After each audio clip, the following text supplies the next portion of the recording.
and thanks for tuning in to another awful movie review. I don't suppose your mother wanted you to come, hmm? It's time to talk about a made-for-television horror flick called Gargoyles. It's an interesting concept because these mythical creatures almost never appear in movies as a villain, unlike vampires or werewolves. Yep.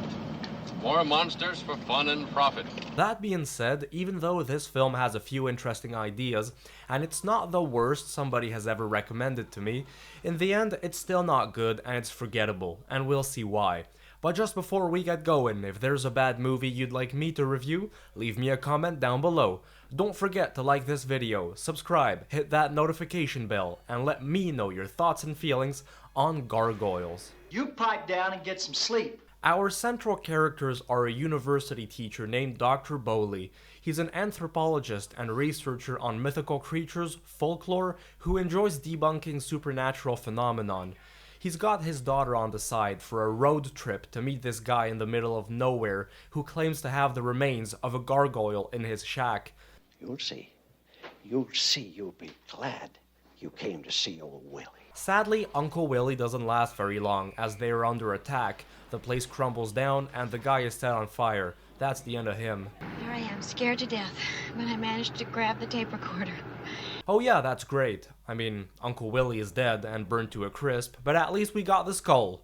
Yes, folks, real-life gargoyles exist, and they live in the caves of the New Mexico desert. And you expect me to believe that?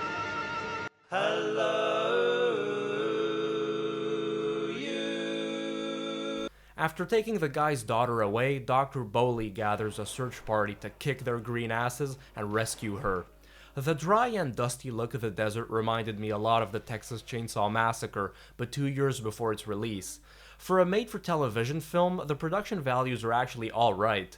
The gargoyle costumes do look tame and cheesy, and a little stiff for today's standards, but for back then, I think they look fine. The masks for the background gargoyles were done actually by Stan Winston. This is the real thing.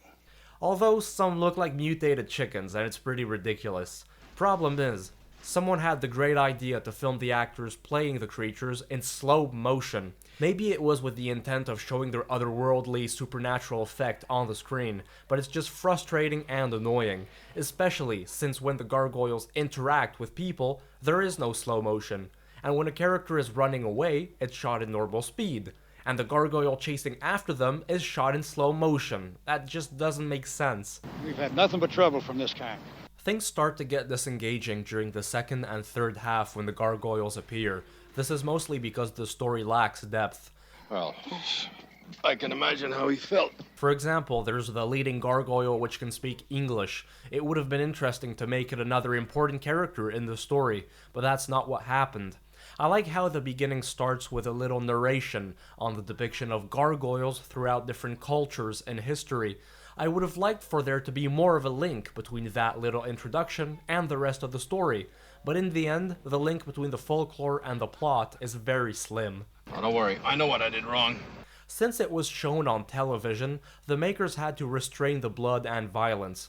I think that with a bigger budget, a more profound script, and more gore, this could have been a better movie. How clever you are. Something which I didn't like either, the story ends on a very abrupt note.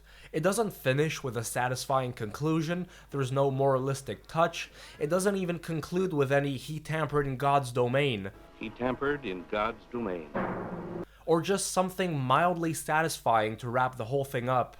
The wounded remaining gargoyle flaps its wings through the air, which looks bad by the way, and that's it. Overall, maybe Gargoyles isn't bottom of the pile, but that doesn't change the fact that it's nonetheless a bad movie which fails to be satisfying, doesn't entertain, and feels very incomplete. So, I've gotta say it. What an awful movie.